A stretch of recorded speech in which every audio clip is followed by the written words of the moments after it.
There were locations. There was talks about the school. There was a map of the school, a drawing of how potentially she would enter and the assaults that would take place. It's quite a bit of writing to it. I have not read the entire manifesto. Our team and the FBI has been working on this. Chief, can you clarify where exactly the victims were located? You mentioned the common area, but were they all together, the students and the adults at the same time? Where were they? So they were spread out in different locations. When I went into the actual church, the kids had already been transported to the hospital. Also, the two of the adults, I did see the head school person, and she was in the hallway by the office. That's the only one. They were spread out, wasn't in one common area, but they were spread out. Chief, can you talk about the plans in terms of targeting other buildings, other places? There was some writings in the manifesto about other locations, but as far as it being an actual target, I can't confirm that at this time. Chief, can we talk about your body cam footage? Do you feel like your officers did everything right? I'm sorry. Amber Walker with CNN. Just about the 6 victims who were killed. Where exactly were they? Were they walking through the hallways when this happened? And I also heard. We're joining the Nashville Police press conference live. Let's get back to it. The shooter? It's very possible the head of the school could have done that. I can't confirm that one way or the other. I do know she was in the hallway by herself. There was a confrontation. I'm sure you can tell the way she was laying in the hallway. There was the custodian, the African-American, as she shot through the door to enter. She sprayed rounds through the glass, striking him. You could see where he came to rest. As far as the others, they were just spread out in different locations. You mentioned ammunition. I can't say it was a confrontation, but they were met. She met the head person in the hallway. This man right here. Yeah. Thank you. Chief, you mentioned the guns, the multiple guns, and that the shooter was under the care of a doctor. Is there any law in this state that would have allowed police to take those guns away from this person had it been reported? If it had been reported, there's not a law for that, but had it been reported that she was suicidal or that she was going to kill someone and had been made known to us, then we would have tried to get those weapons. But as it stands, we had absolutely no idea actually who this person was, if she even existed. So. Chief, can you talk a little bit about the time? What else did the parents say? Did they expect anything like this to happen? So we know yesterday the Miss Hill was leaving out of the residence. She had a red bag. They asked her what was in the red bag, and I think she just dismissed it because it was a motherly thing, and didn't look in the bag because at the time she didn't know that her daughter had any weapons and didn't think any differently. Again, they lost a child, so it's very traumatic for them. So, Chief, watching the body cam. I think you were first. Yeah. So. Could you talk about the police response? I know they engaged the shooter pretty quickly once they got to the school, but can you talk about the events that led up from when they got the call, what time did they arrive at the school, and could you talk about that time, because it appears about maybe like 14 minutes or so? Yeah, so they got the call at 10:13, and by 10:24 they had engaged the suspect. As they arrived on the property, there were police cars been hit by gunfire. So police have now confirmed that the shooter had 7 weapons. The parents apparently believe that she should not have any weapons, and she apparently sold one of the weapons. And to the best of her parents' knowledge, at least at this time, they're reporting that the parents thought she had no more weapons because she was being treated for, quote, an emotional disorder. Door by door, as we clear buildings, they heard gunfire and immediately ran to that, and then took care of this horrible situation. And how long did it take officers to actually get to the school initially from when the first call came in? From the time it went out from 10:13 to 10:24, it was over. The exact time, arrival time, I'm not sure. I know that myself, I ran emergency, and as I got there, they were coming out bloody and all kind of things were happening. So I barely missed being able or being there to go in as well. So it was really quick, the response. They're asking the chief about for a TikTok of the response, basically because Nashville did an extremely heroic job here, by all accounts, compared to what happened in Texas, in Uvalde. Those two in particular have been in that situation. Officer Collazo has worked as a paramedic with the SWAT team, so I'm sure he's had some type of weapons training. I was really impressed that with all that was going on, the danger, that somebody took control and said, let's go, let's go, let's go, and went in and took care and just try to end this situation. But as far as being in this before, I'm unsure. You, sir? Sir, a friend of the family's has reported, a friend of the Hale family has reportedly said that Audrey was autistic. Can you speak to that, if you know if that's in fact true? I can't confirm that. I've heard that, but I can't confirm if that's true or not. Let's do one more question. One more question, and we're going to stop. One more. Just on the officers, how are they faring today? Do you have any indication of the significance of yesterday, why the shooter may have done this yesterday? And also, do you have anything that could indicate whether the school was targeted for religious reasons? I can't confirm either. I'm not sure if that we're approaching a holy period at Easter and all of that. I can't confirm any of that. Do not know. And so why she targeted that particular church, we do know she was a student at that church at one point, but unsure right now if that was the reason why. And I think I'll take one more. Just on your two officers there, how are they feeling today, 24 hours on? So I talked to them earlier, and they're trying to decompress, trying to make sense of all of this. I talked to President Biden. He's going to reach out and talk to them as well. They're just trying to do whatever they can with their families and just kind of remove themselves from all of this. So, Thank you all very much. Thank you. Thank you. Chief Drake, would you think the 14-minute response time from getting the call to arriving to the school, is that acceptable? Is that something you want to look back at and see if that was that there could have been a quicker response time? So I'll answer that. We evaluate each and every situation, and so one of my principles is we're always looking to be innovative and evolving to get better. And so we look at every single incident we have, and if there's a way to get better, we feel a response right now. From what I've seen, I don't have a particular problem with it, but we always want to get better. We always want to get there in 2 or 3 minutes. And so there's a lot of things that could have happened. Traffic was locked down, et cetera. But we're always looking to get better. What do you So, tell scared thank you. kids, Chief? All right, Chief John Drake there of the Metro Nashville Police Department. We'll likely hear from him a little bit later on this afternoon. Not a whole lot. Wow, I got to just feel like a big kudos to Chief Drake. When you hear him speak, you just feel confidence. He's really level toned, and he's dealing with a tremendously difficult situation. Just a really impressive performance by Chief Drake and his whole department for that matter.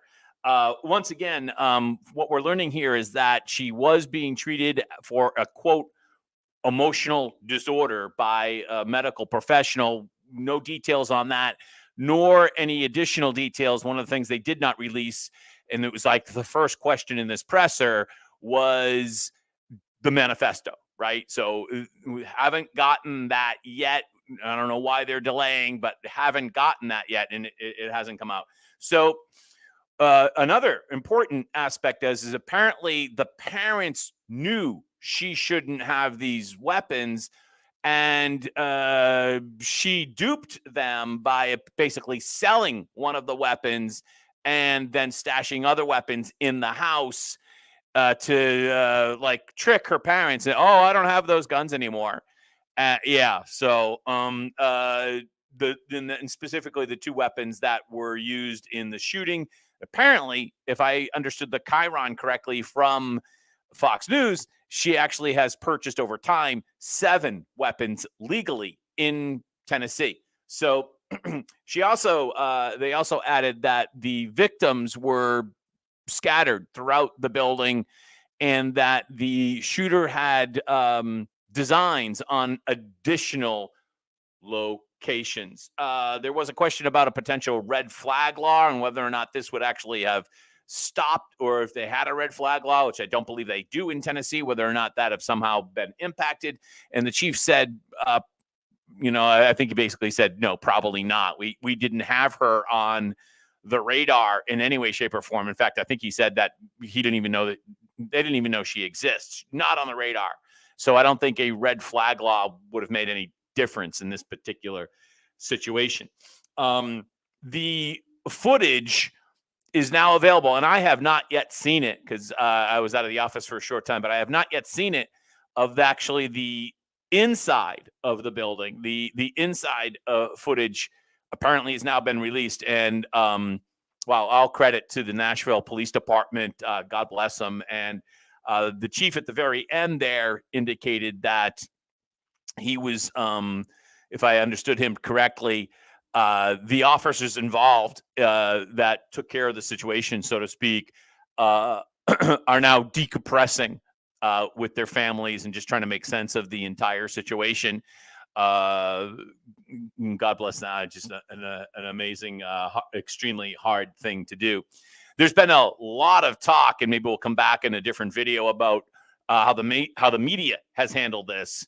I just want to focus on perhaps one thing or two things here really quickly. First off, I heard the chief refer to the assailant as Miss Hale, if I heard him correctly. And that is once again going to send the far left out of their minds, because they've been very, very offended that the chief in the past and other officials have misgendered the assailant. So she is a female, and she got referred to today as Miss Hale, and that would be appropriate. That's the correct term. But I know NBC, New York Times, many others have been horrifically offended that the wrong pronouns were used. Because at this point, at this time, in the wake of this horrific shooting, that's the most important thing to them. What pronouns to address the assailant. She's a she, so that's why they called her she. There was also horrific tweet, and I don't want to attribute it incorrectly, but it was basically saying, Nashville is the epicenter, so to speak, of anti-trans hate, especially with the location of the Daily Wire and Matt Walsh and Michael Knowles. And famously, Ben Shapiro moved the Daily Wire to Nashville a couple of years ago out of California. And now, of course, that would be, according to some of these far left media types, some type of legitimate justification for this. That is, I know that tweet's now been deleted, as it should be. That is just so disgusting and sick. I don't even know how to respond to that. All right, so we'll jump right back in here. Real quickly. She appeared to be shooting out the window at the time. Was she just waiting for the police to take her down? We don't know, but it still doesn't explain, as you so rightly pointed out, even if you wanted to commit suicide by cop, why you would kill 3 children and 3 other people in doing that.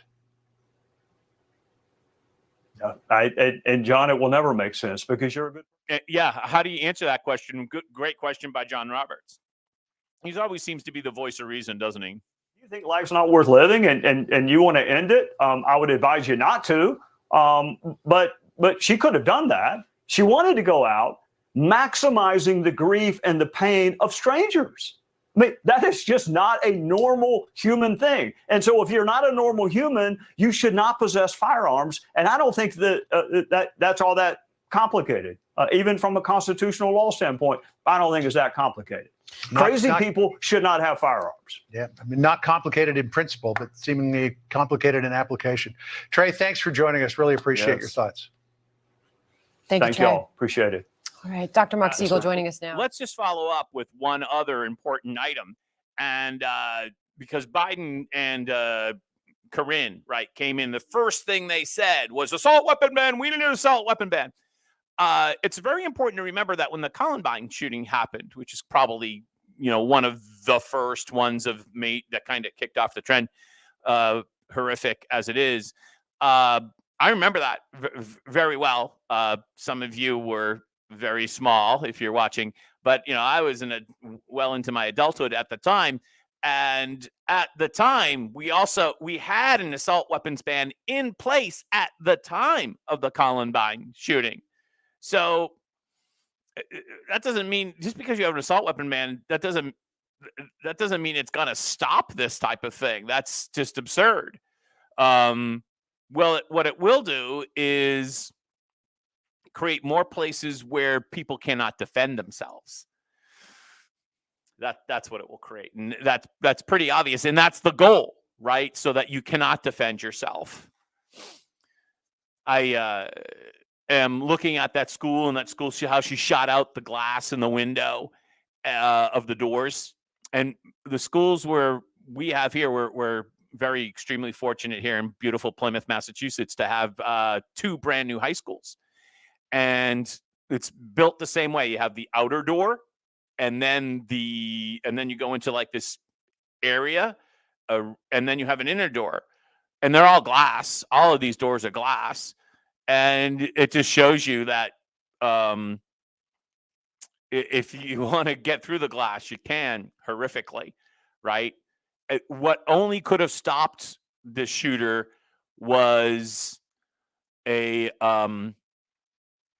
good person, a good guy, good gal, a police officer with a weapon, or some other type of person, a good person with a weapon, right? That's probably the only thing that could have stopped this from happening. You had to have a weapon on site, and you have these schools that are completely and totally disarmed. Something to think about. There's a lot of things to think about in this particular case.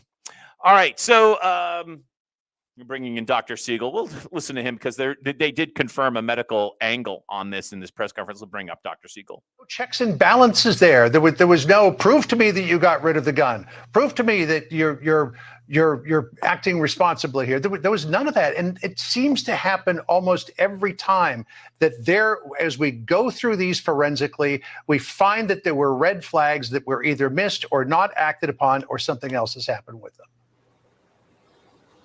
Agree completely. And also with Trey's point, and I think it's a matter of everything is not bipartisan. In other words, the right says, I don't want gun control. The left says only gun control. And there's no connection of the mental health part of this, which is enormous. And it's a question of who's safe to have a gun. And obviously, if you're emotionally unstable, if you're obsessing, maybe delusional, if you're in therapy, you have homicidal ideation, you should not be having a gun. How does a person like this pass a background check? And I want to make another point, by the way, about the children in the school and around the country.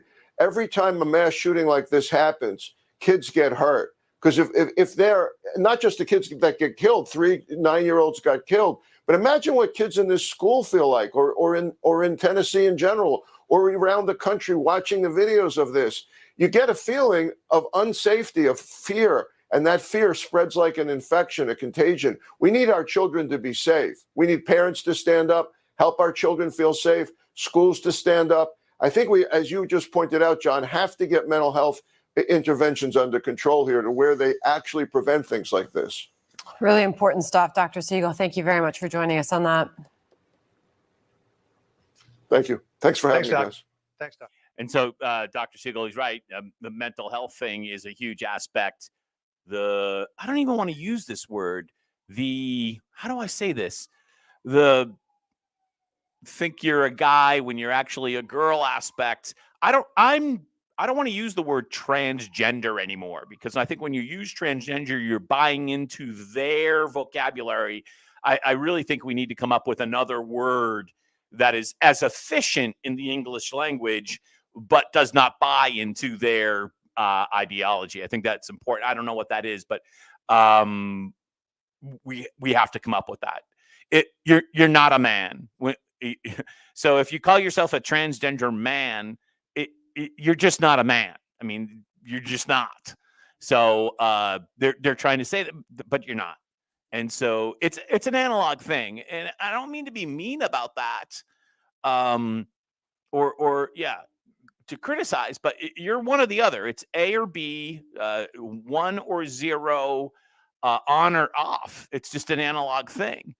And if you want to become the other gender and you want to get all the surgery that goes along with that as a consenting adult, then, not for me, but, God bless you. Good luck with that. But don't run around saying that you're a man when you're not, or a woman when you're not, and then, enter in the whole athletic aspect of that. It's awful. All right, but not as awful as this story. This is just absolutely horrific. And we'll learn more, and I'll be back. I'm feeling so much better and energetic. As you may have seen, I posted a video earlier today. And I'm looking forward to seeing y'all again soon. Thanks for watching, and have a great day from Plymouth, Massachusetts, behind enemy lines. I'm John F. Gately. Thanks for watching.